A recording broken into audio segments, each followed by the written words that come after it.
We're at the end of the NBA season, and about half the league is tanking, trying to get Cooper Flag to add life into their rebuild. Let's take a step back and grade every single current NBA rebuild. Who is the best at being bad?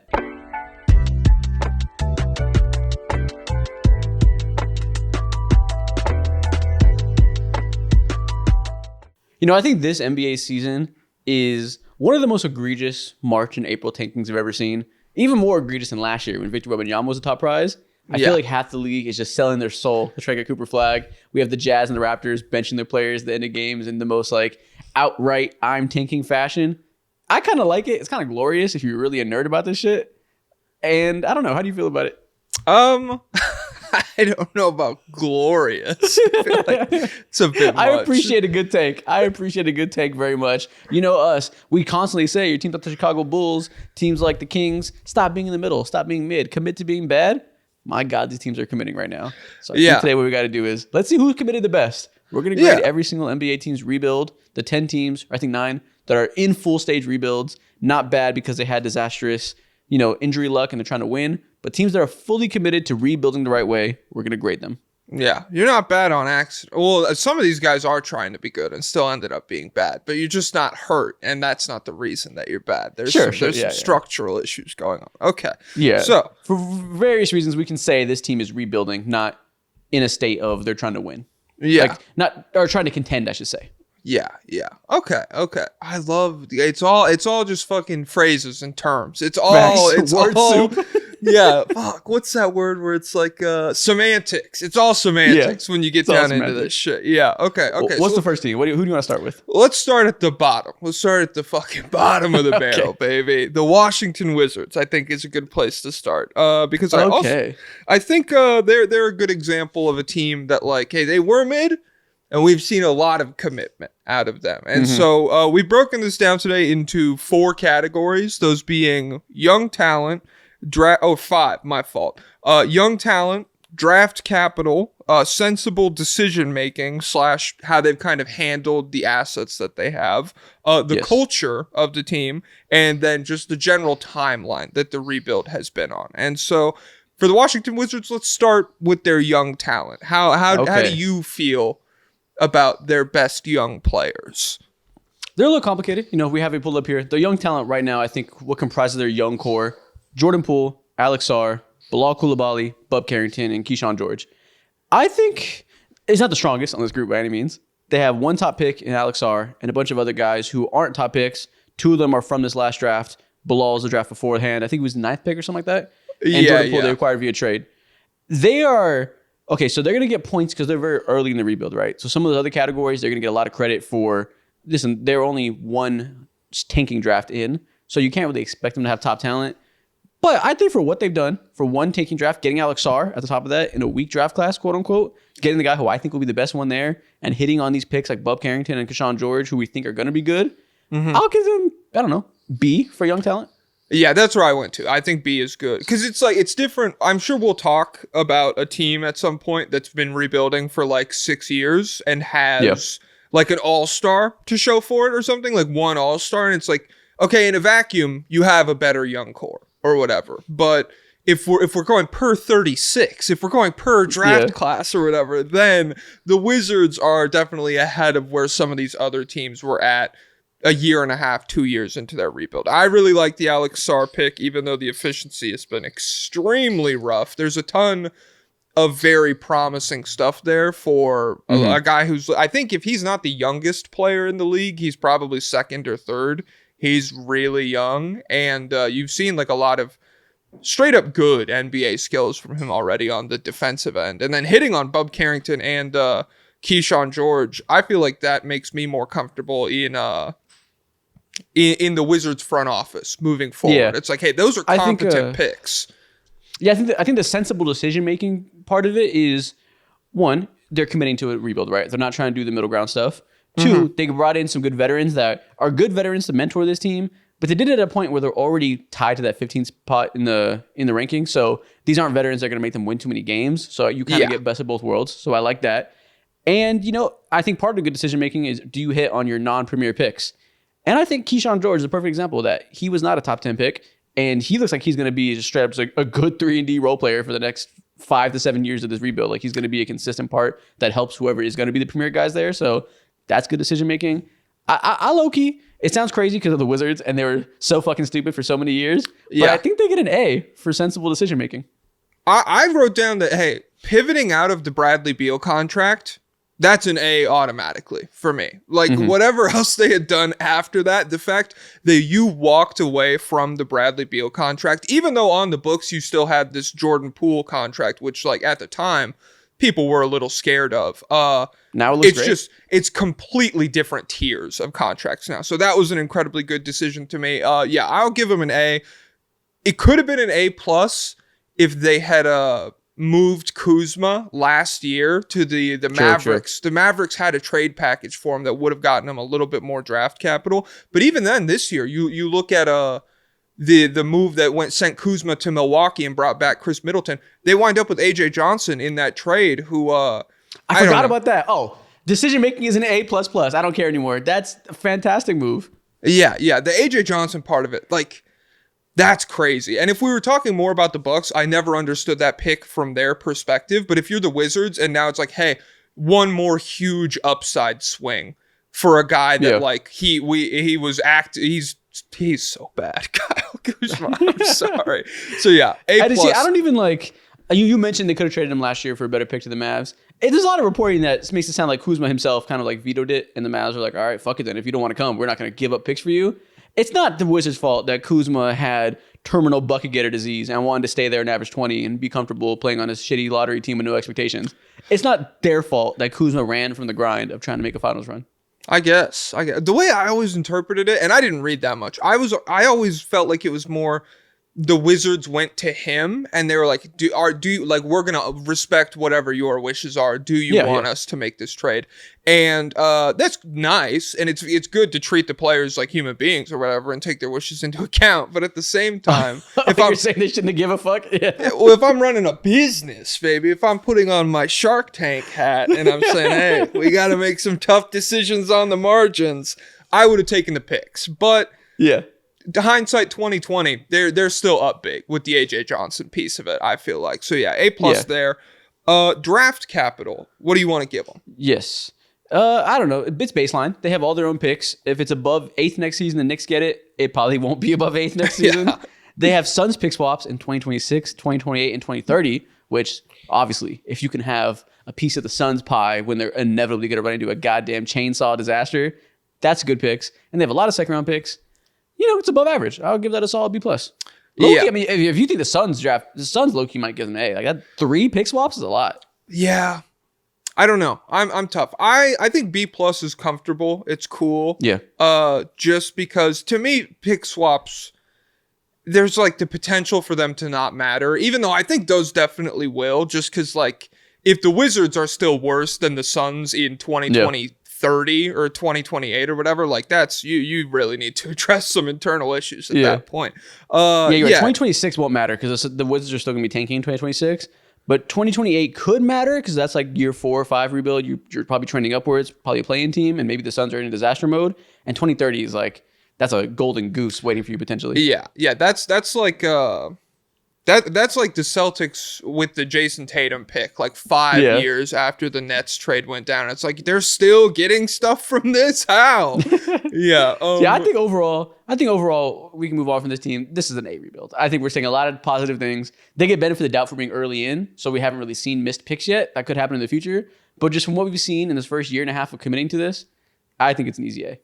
Yeah. I'm down to give them an A, and especially like. We will talk about teams that have been going for way longer. If you think about when they've been going for like 2 years at this point, and they've really only had one draft where they were officially like, hey, we're losing as many games as possible. So to be here, I'm cool giving them an A. Where do you want to go next? Charlotte Hornets. We just talk real positively about a rebuild we feel good about. Young players that we like. I think Alex Sarr is a fantastic player to build around. Can be a star. If you get Cooper Flagg or Dylan Harper and Alex Sarr as your co-star, it can be fantastic. Everything is trending in the right direction for them, right? Yes. Let's talk about a team that's trending in the goddamn worst direction I can imagine. The Charlotte Hornets. Yeah. This to me, we'll go category by category. Before we think about the breakdown, I feel inclined to give this a goddamn F or D. Yeah, I that feels harsh a little. It does. I know. I said we'll go through the categories, and maybe I'll convince myself to be nicer. But gut feeling of how this season's going and how I feel about their outlook, I can't imagine feeling worse about a rebuild when you consider the talent they have, the culture they have in year one with their new coach, and the timeline, especially how long they've been rebuilding and how little fucking fruit they've borne from it. Yeah. I feel like it's an F. Okay, so the timeline part of it, Kemba Walker left in 2019. And it gets muddy because there's one season there where they're like over 500 with Gordon Hayward on the roster and they looked mildly competitive, and it's like, well, does the rebuilding? But no, if we consider all of it the rebuild, that's 6 years, and so this is like a complete 180 from the bonuses that we were giving the Wizards for being ahead of schedule. Now we're looking at this, and they have, for young players, let's look at the young core. LaMelo Ball, one-time All-Star. Yes. He's really good. He had an incredible start to this season, and it looked like he was going to make another All-Star run had he been healthy. They have Mark Williams, Brandon Miller. These are players that are better than the Wizards have. But if you look at this as like the fruits of your labor for 6 years of winning an average of like 25 games, it's frustrating. You would like to see more hits. If they had been doing like the Bub Carrington, Keyshawn George level picks on guys later in the round, if they had been hitting on those things, they would have a lot more like respectable players in their young core. Yeah, like, listen, you said trace it back to Kemba Walker. We can do that. We can even just trace it back to LaMelo Ball. They picked him in 2020. Let's say that's a start of your young core when you get the first guy and you can really start building around who you will view as your franchise cornerstone, right? LaMelo Ball has been up and down. He's been very talented, contributed to winning that one year. He made the All-Star team, and they were in the plan, like you said. That has been a shining spot where we got really excited at that point. We're like, oh my God, very few guys in the league have this combination of size, passing, and off-the-dribble shooting ability. It's like him, Luka Doncic, and then Cade Cunningham now. That's a very elite skill set that should translate eventually. When will eventually come? We have more years of him being unavailable because of ankle injuries, a type of recurring injury that I think concerns you more than someone just getting unlucky, because it's always them goddamn ankles that clearly have long-term issues. That's a problem. And this year, even when he was healthy, the team around him was god-awful. Brandon Miller missed most of the year, so they missed their second core piece. They shipped off veterans, so they really weren't as competent as they once were. Grant Williams tore his ACL, They didn't have a good team environment around him. But you can't have watched him, despite that, and felt good about his style of play and how it's, like, not to be reductive, conducive to winning or all that shit. I don't want to do the empty stats bullshit arguments, but it didn't feel good watching him play this year. It didn't make you feel like they're trending in the right direction, that he's going to be the best player in this team to, like, really lead them to competency. I don't know. I'm really torn because so am I. I don't feel like this is canon LaMelo Ball. Like, for me, I want to give the young core like a C+, but I want to give the decision making like an F and the responsibility of their assets. Because I think I feel like when we saw that the contributions to winning year, when LaMelo made the All-Star team, we saw him in a scenario where he didn't need to generate like infinite offense for a team that had nobody else who could dribble the ball. And he wasn't playing like this insane style of, I'm going to shoot this 30-footer and we're just going to hope we get the rebound or whatever. He was a lot more reserved, and he was a lot more versatile also. Like, he could play off the ball very well as like a floor spacer and a shooter. But when you look at like the decisions that the Hornets have made to put guys around him who can create with the ball in their hands at all or alleviate that offensive load, there's nobody. There's not really anybody available in that regard. Yeah. And so I'm happy going B for young talent because LaMelo is an all-star level player. I won't go A just because the other guys here, Brandon Miller. So here's the thing. If Brandon Miller becomes a star, they'll be in a great spot. Because everything you mentioned with LaMelo Ball, I think what it comes down to for him is he needs to be a point guard that plays next to an elite scorer as the primary option scoring-wise. LaMelo shooting 25 times a game, having an average 30, is never going to be useful to winning, I think. But LaMelo being an elite point guard, an elite passer who can be the second scorer, averaging a good 23 or whatever, while bringing all the kinetic, insane playmaking he brings, that's really hard for defense's game plan too, because it has this insane rhythm that's very unusual with his pace and his flashiness. If that's harnessed correctly next to a player that could be the go-to scoring option on the wing or a big man, it'll make a lot more sense. Him having to be James Harden usage, being the main scorer and main playmaker, I don't fucking like. So to me, it all really, really hinges on Brandon Miller. And I think he has enough promise that you can feel good about him becoming like a good go-to scorer at some point. Like there's enough there. Yeah. So I'm fine going B and giving him benefit of the doubt. Yeah. But then again, like, and I agree with all that. It's just that the rest of the roster, we're talking about these things going right.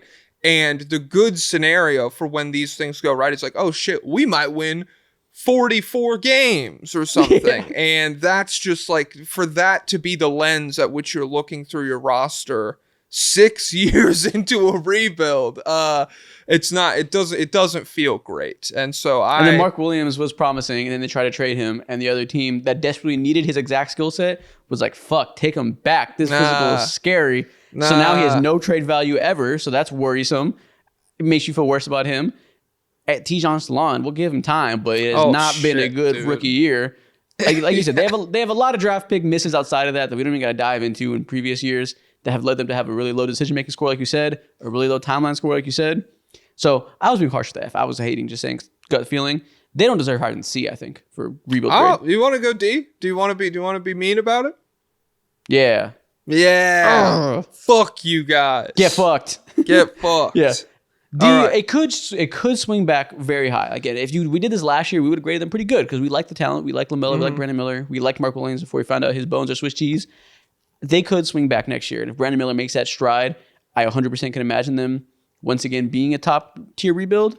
My God, at this point, I got to fucking see it. I'm done giving them benefit of the doubt. For it to be top tier would be so hard for me. Because like, even when you look at like the Pistons and the turnaround that they had last year to this year, when you look at them last year, there was just so many more guys on the roster that I was like, if a few things change in the depth chart and the coaching, maybe these guys turn into something. And when you look at Charlotte, sure, you have Salon, and I think Trey Mann maybe is one of those guys, and you have a couple different people you could look at on the roster, but like Isaiah Stewart or Asar Thompson, Ron Holland that they picked up this offseason. It's just like the Pistons, who made this huge turnaround, just have so many more potential guys that they're still waiting to find out about. The Hornets don't really have that many on the roster. The good thing is they're in the Cooper flag race, so they can have their fortune turn around instantly. And what if they get Dylan Harper, who profiles as a point guard with a lot of promise? Then you're gonna have some questions to answer. What if the team that has a point guard gets a point guard? Shit. Now one that might be a lot more reliable. I don't know. Questions will have to be answered this summer depending on where the lottery bus. Maybe one that plays defense. Maybe one that's respectable. You know? Yeah. I just pray they don't get Ace Bailey, because if they get Ace Bailey, who's a player that really has good skills but some bad habits and needs to be in the right situation, I feel like the Hornets is the fucking worst situation in the world for him. I pray they don't get Ace Bailey. Yeah. For Ace Bailey's sake. I hope that doesn't happen. Yeah. I don't like it when there's no winners in a situation, and that feels like one where there might not be any. Yeah. All right. Where do you want to go next? Portland Trailblazers. This one intrigues me a lot. So the young talent, we'll go straight to that. Scoot Henderson, Donovan Clingan, Denny Avdia, Anthony Simons, Tumani Kamara. They do not have the guy yet. Scoot Henderson was supposed to be that guy. He has looked better in year 2. He's had flashes where he doesn't look like just bust. He looked like it is his rookie year. So you're not out on him. You're giving him a chance still. But I'm out on him being like a superstar. But he can still prove to be a good player, right? But he's clearly not going to be your best player on a championship team caliber guy eventually. Maybe proves you wrong, but I'm not expecting that. But after that, I think Clingan will be an elite rim protector. I'm thinking it's like a Zubac when he gets in his prime. Well, he's not on the offensive end. Zubac's a lot better. But defensively, well, actually, Clingan could be better than Zubac there. So maybe that's a bad comp altogether. But he could be an elite interior defender.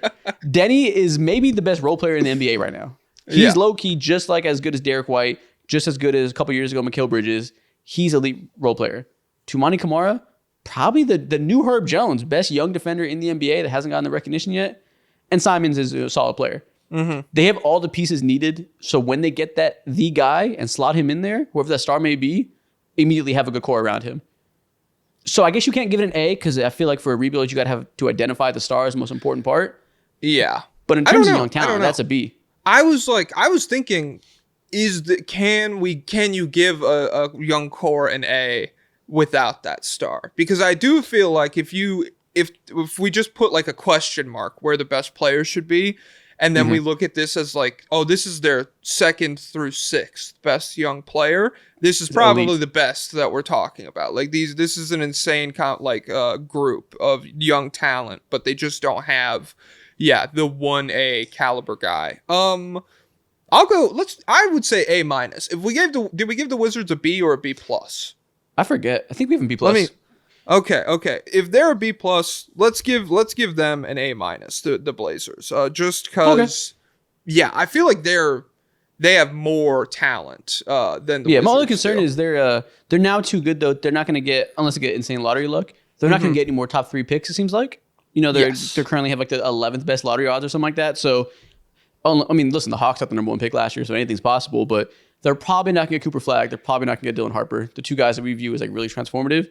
And obviously, great players come out of different lottery positions all the time. Donovan Mitchell was like the 11th pick. Giannis was 13. Like, they could get a star at their position. It's just less likely. So I feel a little bit less inclined to have faith they'll get the guy. I think they'll have to trade for a star eventually, which is a realistic path. You can do that. You can trade for Ja Morant. You can trade for LaMelo Ball. These young guys who might become available. That's going to be possible. But I don't feel like they're naturally like the Wizards are probably going to walk into their star eventually. They're going to continue to rack up top 3 picks. I feel good they're going to get a star to pair with Sarr and let Sarr be the good ancillary guy you should be.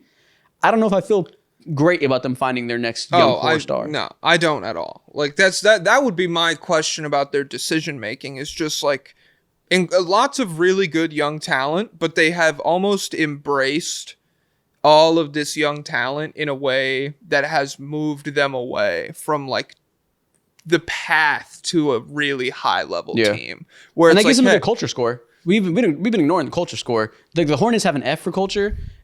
You give and you take, right? The sensibility for decision making. Maybe you say you need to tank some more, so you lose some points for trying to win too much.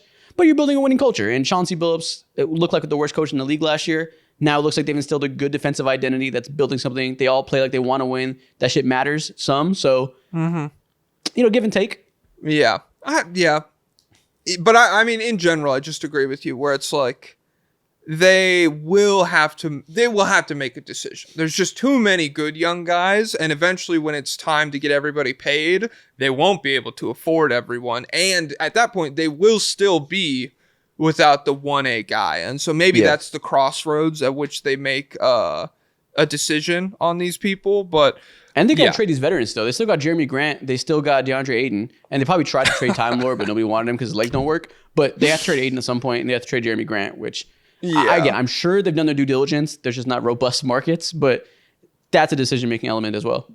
Yeah. Okay. So decision making, I will give them like a C-, just a little. They haven't done anything egregious.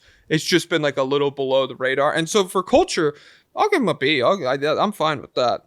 Yeah. And then picks, they have it's pretty baseline. They have their own picks and they have 2 pick swaps on the Bucks, which could become interesting in a scenario where if Giannis leaves this summer, which isn't impossible, I suppose. So decent draft quality. B- rebuild, I think. I think you're as high as you can be without nailing the guy, the core part. That to me sounds like a B-. And they haven't been around. Like if you think back to when the Dame trade happened, they haven't been doing this for that long. It's just weird how they are almost like a gradient where they were kind of rebuilding with Dame already. They were like, he's out for the rest of the season. We got to pick number 8 or whatever now. And so, I think it's. Yeah, B- is fine for them. Where do you want to go next? Okay. Brooklyn Nets. This is an interesting one because when you talk about decision making, they were mid last year, right? They had Mikal Bridges averaging like 23 points a game.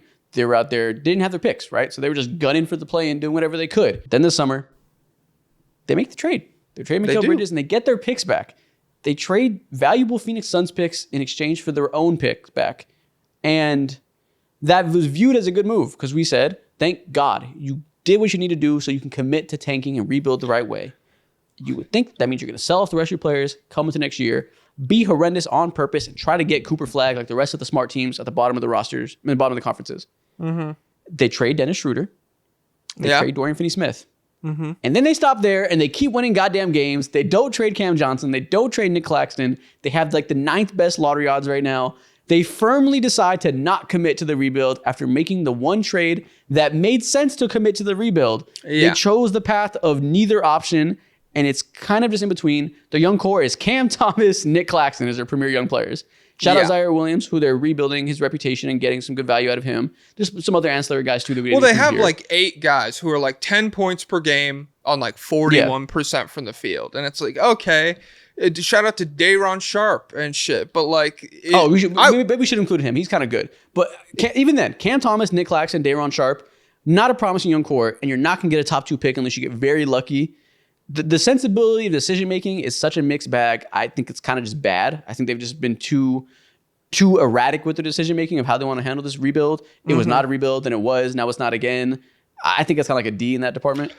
Yeah, decision making. I don't like it. I hate it, and it's a good illustration of commitment. Commitment. The one thing you can't do is not pick. You can't just like walk the middle of the line, and that's what the Nets have done. I think the Wizards are a good foil for them, where since Bradley Beal left, the Wizards have been all in. We're spamming our young guys who aren't very good. We're getting everybody experience. We're taking on bad contracts in exchange for draft capital.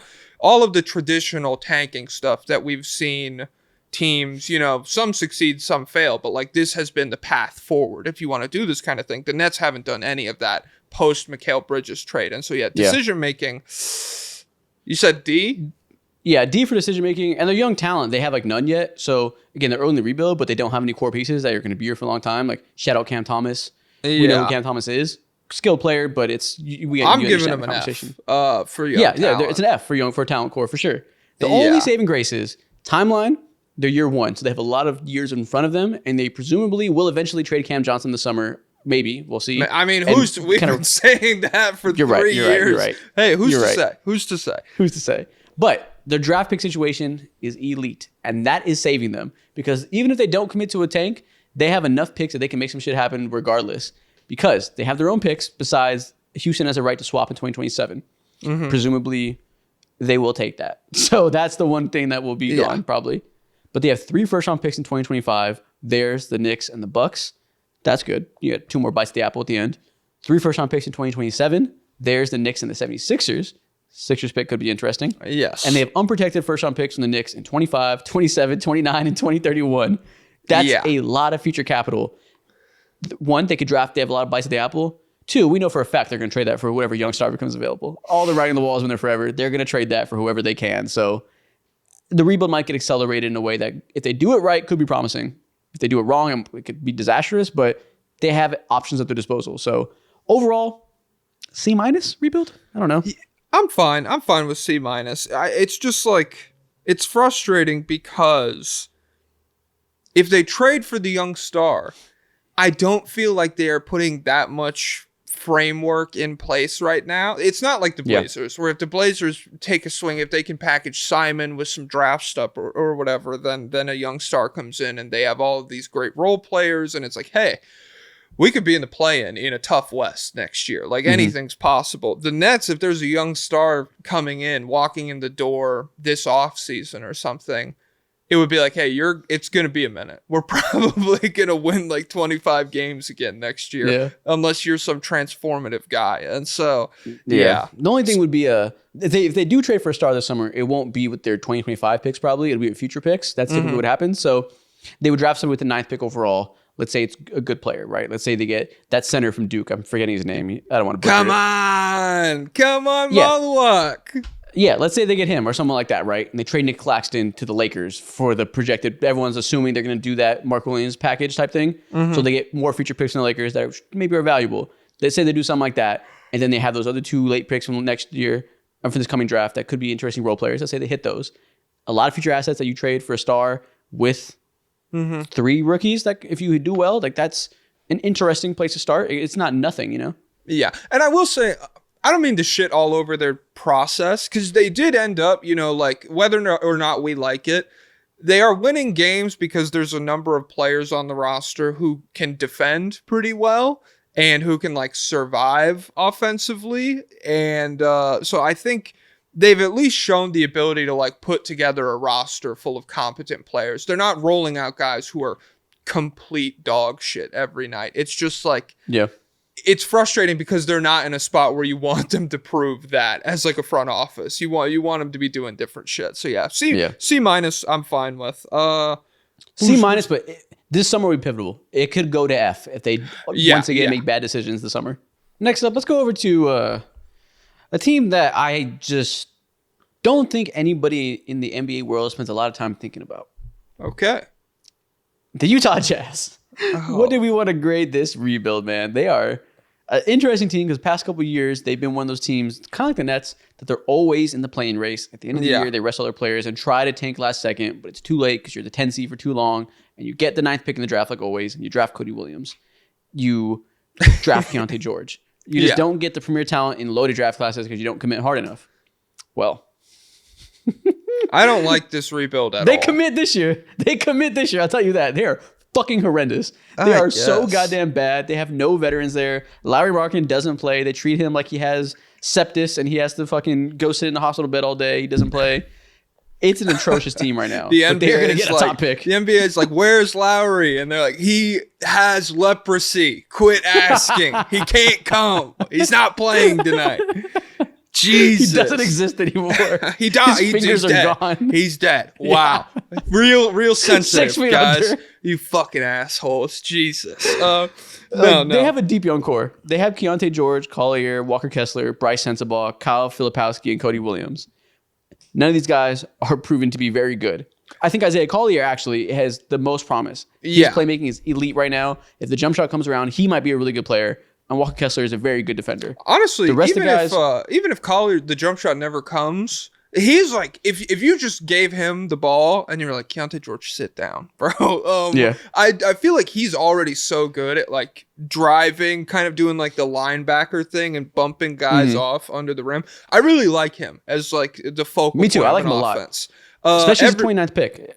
Yeah. It's a hit for where he was at in the draft. Absolutely. Everybody else, this is like if you took the talent of like the Blazers or something where they don't have the 1A and you just scaled all the role players down. And it's like Walker Kessler, pretty good defensive anchor. Very good defensive anchor. Upside of like a really notable young core piece, I don't think so. Like he could be your third best player and maybe you're doing something funky, but it doesn't feel like they have two guys on the roster who are going to soundly outclass him right now. Cody Williams. Keontae George. There are some people out there who like him, and I've seen him hit, big shots and stuff. Personally, I'm not a fan of that archetype that much. I just don't really like what they have going on from a young talent perspective, even though they have a lot of young guys. Filipowski's pretty good. I should shout him out. Yeah, he's a promising rookie year. Well, TBD, right? TBD. That style of player, you got to be really good. You got to be really, really good to be that style of player and be successful and impactful. So we'll see where that comes. If what kind of defensive impact he has, if the shooting and passing is going to be good enough to offset whatever lack of athleticism he has there. So we'll see. But there could be a world where he's interesting. This is the first year they're fully committing to a tank. So timeline-wise, I don't know what to do with that because they've been tanking for a few years. It's just been half-assed bullshit tanking. Yeah, Mitchell's been gone since 20. This is the third year since Gobert and Donovan Mitchell have left. Yeah, so timeline, you're in the middle. This draft coming up needs to accelerate it like fast. If it's another year of being this disastrous, this will be an F rebuild. Like that's too long. You can't be bad forever. You need to be bad. You need to be this bad is necessary. But it should have been 2 years ago, and you can't do it in perpetuity. There needs to be some sign of promise after this coming draft when they presumably will get a top 5 pick. I'm feeling like C, but I'm being generous. Yeah. Yeah. I'll give them, if the Nets get a C minus, and they've only been at it for like a year, and the Jazz have been around for a little while, and they're almost in the same spot. They definitely have more young guys on the team that they're taking swings on, but it doesn't feel that much different. C is fine. C is fine, I guess. What's their draft capital like in Utah? They have the 2027. They have the 2027 Lakers pick and the 2031 Suns pick. Those are good picks. Yeah. And are they still getting picks back from the Timberwolves and Cavs for those trades? We didn't write that down, but I think they might. I didn't. I was looking around on Fanspill last night. I didn't see them. I don't like. Maybe they are.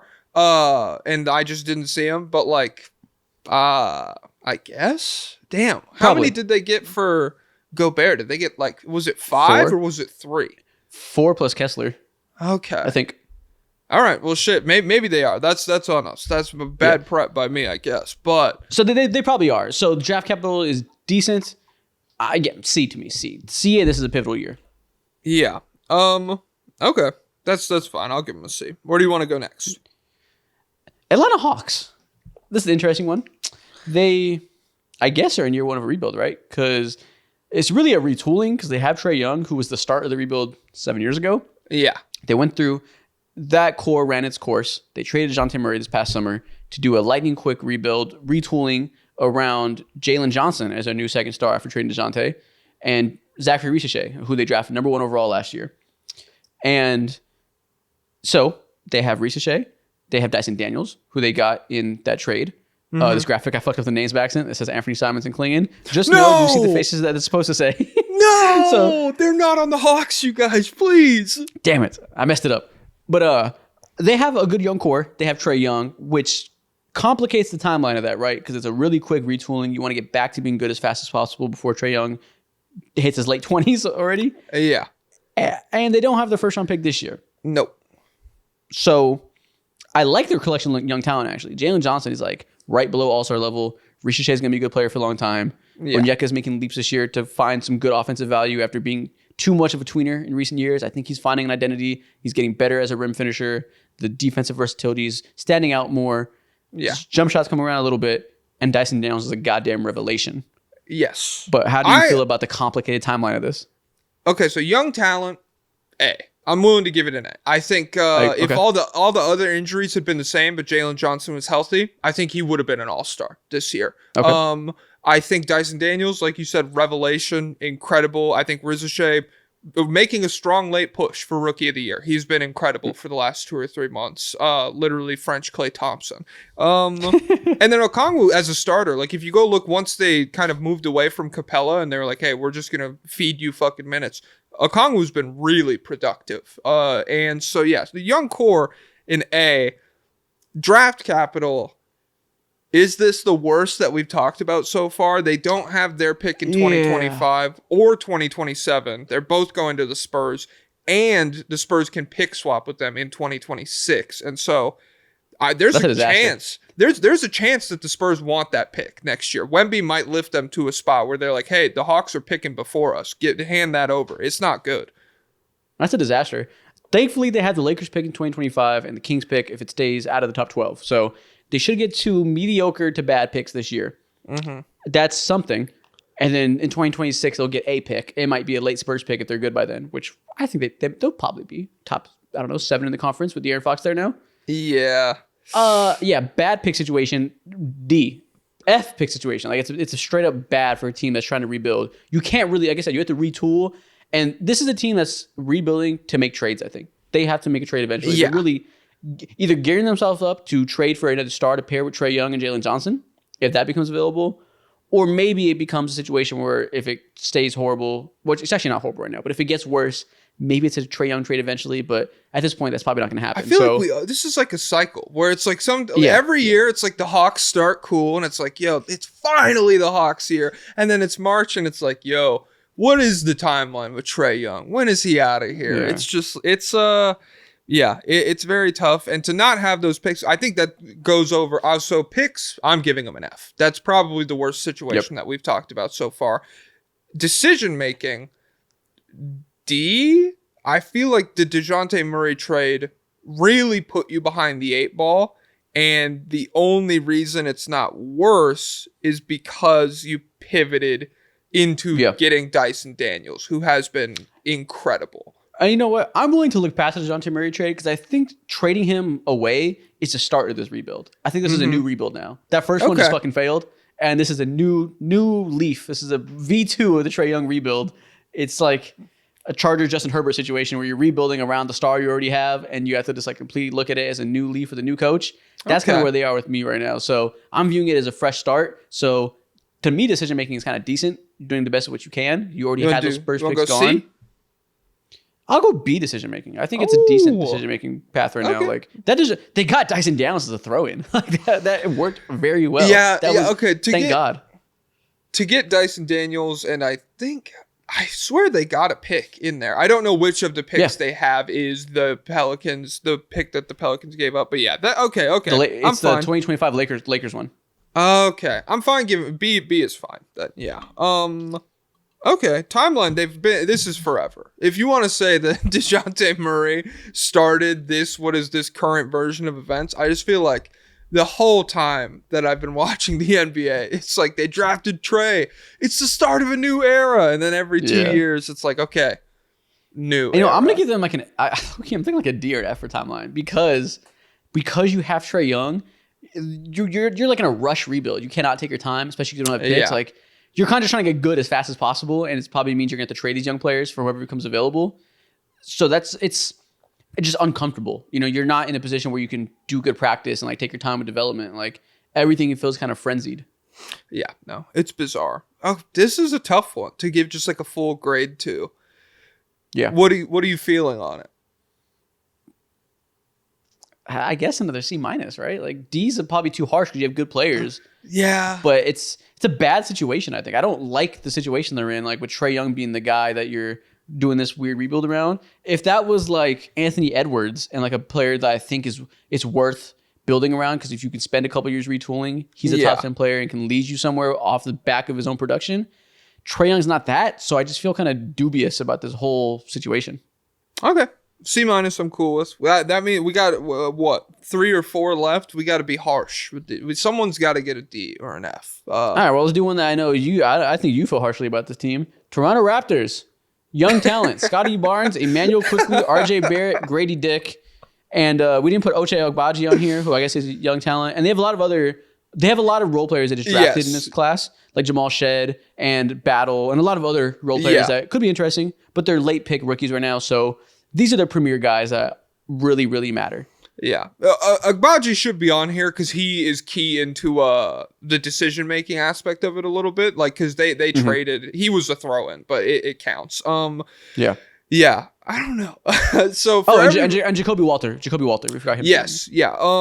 So me and Isaac were texting off screen, and he texted me, I liked the Brandon Ingram trade. And I responded, okay, freak. And he didn't text me back for like 5 hours. And so I was just like, damn, I hurt his feelings. Like, yes, shit. No, the Raptors. Fuck you. I'm the biggest Scotty Barnes guy in the world. I'm the last man alive on the deserted island of Scotty Barnes stock. And it's just like, I hate everything they've done to maximize him. And maybe the Ingram trade, I don't even know what we would define as works at this point. Are we lifting ourselves out of the mud of like constantly being the 7th pick or something? Because they're very similar to the Nets and the Blazers in the sense that every time they've had a healthy lineup, they're going out there to win the game this season. They are not interested in like full on losing in any capacity. And I think that's hurt them. And so, all right, young talent, I'm cool giving them a B. I like Scotty Barnes. I like Emmanuel Quickley. I think RJ Barrett has exceeded expectations. I think Agbaji and Jacoby Walter are both really solid. And then, like you said, Shed, Battle, Mogbo, they have a ton of like 22-year-old could be something kind of guys on the roster. I don't know. I want to go at least B+, maybe A-, just because they have an all-star level player that's miscast as a number one option scorer, but they have the core piece, and like you get a guy like Brandon Ingram who can be the main scoring option and relieve pressure from Scotty Barnes. I think that duo will work pretty well. I think it'll serve to make Scotty Barnes better because he'll have less pressure on him to perform in ways that don't fit his skill set and can do more of what makes him special as a tertiary ball handler guy. So I think going forward, Scotty Barnes is going to be in a better position to succeed, and you'll look like you're getting more close to all-star level value out of him. And they have enough bites at the apple with all these other guys you just mentioned from this past draft and guys like Quickley and Barrett. Do we even bring up Grady Dick? Yeah, he was on the list. Okay, cool. And he could be really good still. We'll see. Early season Grady Dick had some signs. He was shooting his ass off. He was looking a little Devin Booker-ish running off those screens as an off-ball scorer. We'll see what that becomes. I think it's A- talent. I think it's pretty good. Okay. I'm question fine with is, that. So the other interesting part makes it simple. Draft pick situation. It is as vanilla as it could possibly be. Literally no incoming or outgoing first-round picks at all. They have their own picks and nothing else. Pure blank slate. So don't even consider that. That's fucking fine. Yeah. The question is, how do you feel about their decision-making and their timeline? Do you see them being either fortuitous, and do you think they're going to get another premier player to pair with Scotty Barnes and Brandon Ingram in this draft class based on how they've treated this year of rebuilding? And do you trust their decision-making going forward that they will do what's necessary to get better or get worse when applicable to continue to build us in a positive direction that leads to a championship contending core at some point?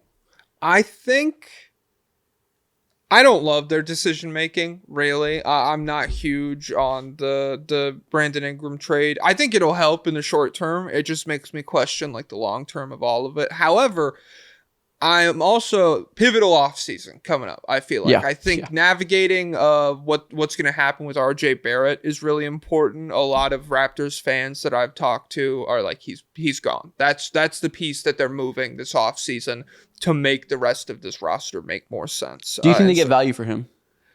Maybe. It's not impossible. I think he is more valuable now than he was when they traded for him from the Knicks. I don't think that's saying a ton. I didn't really love his value when they picked him up from the Knicks, but you know, for all of the maybe like name negativity that kind of comes with RJ Barrett as like a pseudo draft bust, I think he's played really well in Toronto this year. I don't know. The biggest issue is the Emmanuel Quickley contract. It's a little hasty. It's huge. It's so big. So he doesn't play a lot of games, and he hasn't made the leap to be anywhere close to like an elite point guard in this league or like an above average starting point guard. Like he's been cool. He's been, I would say, an average starting point guard in terms of overall impact with flashes of higher. So I'm not to say there's nothing there, you know, but hasn't come together. And you paid him off like we're assuming he'll give more than he could. We're assuming he's Tyrese Maxey waiting for the opportunity. And it was not the worst gamble in the world. I don't think I said I hated it when they did it. I was like, fine, you got to do something with this money. It doesn't really matter money wise from where you are in your rebuild right now. Like you can take gambles like that. Not a fucking good gamble so far. It hasn't paid itself off. And if that's going to continue to be the case, it's going to be hard to move him for anything worthwhile. So that's probably the worst element to me in the decision making. Yeah. That sucks. I liked Quickley, and I think there's stuff. I think there's some juice there still, but he's not dead. We're far from that contract. Even like if you want to talk about Jordan Poole as someone who played himself into like, hey, that's a respectable contract. It's a bit rich for my blood. It's too much money, but he's a really good player right now. We're very far away from talking about Emmanuel Quickley like that. Yeah. I don't know. Do we be generous and say B because Scotty Barnes is really good and they have other pieces, or do we go C because we're not feeling good about how they're gonna make it better from here?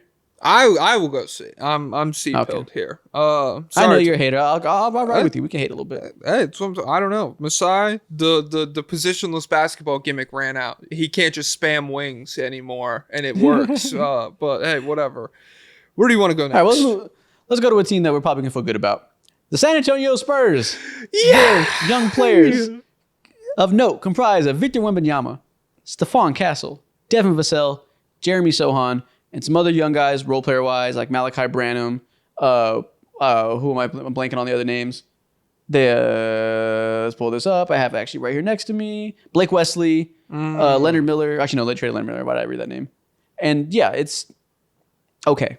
I would say you've read the important names. Once you get to Branham and everybody, then it's like, hey. Trey Jones, Keldon Johnson. There's some other okay players that are players that maybe will become useful role players on this team when they're good.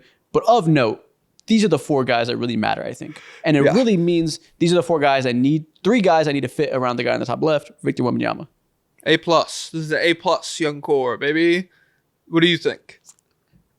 Yeah, I think overall we can skip all the categories. This is obviously goddamn A. Yay! But purely, you know what? Purely by the fact that you were blessed with the number one pick and given Victor Wembanyama. If they weren't blessed with that and they drafted Scoot Henderson or they drafted whoever, even if it's Asar Thompson, somebody good in that class, this would not be that great of a rebuild. Devin Vassell is cool. Hasn't quite lived up to the hope you had of him developing into an elite shooting guard. Jeremy Sohan is cool. Very good versatile defender, is a solid piece. Not sure he's a long-term, like, really good starter, but he's a good player in this league, but not blowing your mind. Yeah. The idea that, like, he's locked into being a part of, hey, if you make a conference finals with Wemby, is Sohan absolutely going to be there? I don't know. I think if you're a great enough team, he's probably coming off the bench. Yeah. Ideally, he's a good bench player, I think, but he is a good player. So I don't want Spurs fans to think I'm disrespecting him. He could start. I just don't think he's a guarantee there, right? Like I maybe want a better spacer next to Wemby. Yeah. But Wemby, obviously, you got blessed and got the best player of his generation. Outside of that, the practice hasn't been amazing. They haven't drafted super well. Castle seems to be a good pick now, so they got another one there. TBD if the jump shot comes around, he becomes a star, but we feel good about that. We think what we've seen this year, on-ball creation-wise, slashing-wise, defensive-wise, he'll probably be a good player. Yeah. They're getting an A because they have Wemby, but just know you're lucky you got Wemby because outside of that, you have not been the best franchise in the world post Kawhi Leonard. Yeah, I'll say what I really like where the glaze comes in, decision making, it's like Galaxy Opal, baby. Because they for 3 years they were kind of in the mid tier, whatever you want to say, like the Blazers and the Nets are doing. Especially when DeJounte Murray was still there post DeMar DeRozan. It was just like, what is this team? We're winning 33 games, and that's not good for anybody. I don't know what's going on. But they see Wemby on the horizon, and they're like, okay, it's time, baby. Let's lock in. Yep. They make the decision to full-on tank at the most important moment, and they come out on top, and the direction of the franchise has completely changed. And I think that even though I agree with you, the rest of the draft picks aren't insane. They haven't gotten crazy value at any late spot. I'm probably lower than the consensus on Stephon Castle, even though I think he is still going to be good and everything. But I'm cautiously optimistic. I'm cautious. I mean, I have more.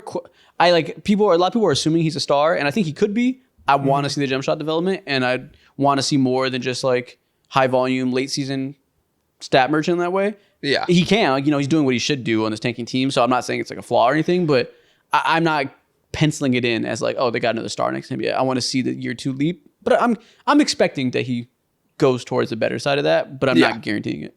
Yeah. So, I mean, it's an A. We don't have to do too much, but it hinges a lot on having maybe the greatest 21-year-old we've ever seen play basketball. And their future picks are pretty good. They control most of their own picks. They have the Hawks pick this year and in 2027. They have a pick swap for the Hawks 2026. They have the Kings 2031 pick swap. And they actually, I think they got the 2031 pick from the Timberwolves for trading Rob Dillingham. I think it was 2031. Yeah. So they got that too, which, that's an interesting pick because they did that because they said this draft class is weak as fuck. We'd rather push that asset to be a future asset for when we're contending and need to continue to build around Wemby and get cost control players or make trades for good role players. So we'll push that good pick to the future. Me personally, I fucking wish they drafted Modest Buzelis because then I'd feel amazing about this. All summer I said I need them to get Modest Buzelis to pair with Victor Wembanyama. That was my dream. I said Modest Buzelis and Reed Shepherd at 4 and 8 would be the most beautiful thing to ever happen to me. Reed went 3. They could have had Modest at 8, but they punted the pick. Man. If they had him at the 3 right now. Man. Again, this doesn't matter. It's nothing to do with reality. Maybe they never even liked him. But my personal fantasy was on the table and they didn't do it. Damn. Well, San Antonio Spurs, you guys are kind of stupid, I guess. That's get wrecked. Yeah. If you didn't have Wemby, it'd be an F-, you idiots. But it is what it is. Where do you want to go? Speaking of Modest Buzelis, let's go to the Chicago Bulls. All right. Young talent. They got Kobe White, Giddey, Modest Buzelis, Ayo Dosunmu, and Patrick Williams as their 5 young core. And obviously this is the team that every NBA analyst, every NBA fan, every NBA Bulls fan really fucking hates this organization. Because for years, they've refused to do anything smart in terms of positioning themselves to have a promising future. They ran back mediocre core after mediocre core, chasing the 8 seed, chasing the ticket revenue that comes with making the playoffs, and just being an organization that cares about the bottom line and putting butts in seats, right? Yeah. But this year, they continued to prioritize putting butts in seats, but they did it by putting butts in seats to watch young players, which is better than what they were doing before. They traded Zach LaVine, they traded DeMar DeRozan, and this is the new core that they're pushing to the 8 seed with. So they're still trying to be mid, they're still not getting top picks, but at least the guys are below 22 years old. At least Giddey, White, Buzelis is a promising young core of ball handlers that has an age below 30. It kind of feels like you're on a sailboat and you're stuck out in the middle of the ocean, and for 20 years there's been no wind, and now there's like a slight just like a minuscule breeze, and it's like, oh my God, we're moving. Yeah. I think, hey, the young core, it's fine. I like Matas Buzelis. I think Kobe White's, I think Kobe White's very good enough, and those are both starters. I think those are both good starting players. If I'm wrong about Josh Giddey, I don't want to just sit here and be angry or like talk, just like talk down on a guy that I don't really love that skill set. If I'm wrong on him, great for Chicago. Josh Giddey will get points, rebounds, assists. That is his game. He will never be a starter on a conference championship team. He will never be a high level player. Brave enough to ask the question, what if someone shot 40% on 2 threes a game and couldn't hit 2-pointers and didn't defend, but everything else looked really cool? Brave enough to ask He will put up numbers. He will put up numbers, and he has skill sets of value, but I feel very confident that his style of play will never lead itself to winning at the highest level. It'll be hard for him to fit next to other stars and get his game off. I don't care if I'm wrong about Josh Giddey. I don't expect to be. Yeah. I will not hedge my bets. I don't think he's a piece that's going to be a future star. Not to say he doesn't have value in any ways. For this team, you want to make the 8 seed, he'll help you with that. So good for them. But I think the players that matter here are mostly Matas Buzelis and mostly Kobe White. Yeah. Well, I mean, Josh Giddey's going to get $35 million a year this offseason. So I guess he matters to some degree. But great value, man. Great value. This is what it leads into decision making. I don't love the Bulls' decision making. I haven't loved it for a while. I mean, I think it's good that they finally looked in the mirror and they're like, hey, maybe the Zach LaVine experiment's done. Maybe it's time to move on from this. And they move off him and they move off Caruso or whatever and DeRozan. But none of the decisions that they've made over the past, post Jimmy Butler era, really, I'm just like, what is the goal here? And even now, even though the players are younger, I don't feel like anything from the mentality of the front office has substantially changed. Arturas Karnisovas had a press conference like a month ago where he was like, hey, I know we're young.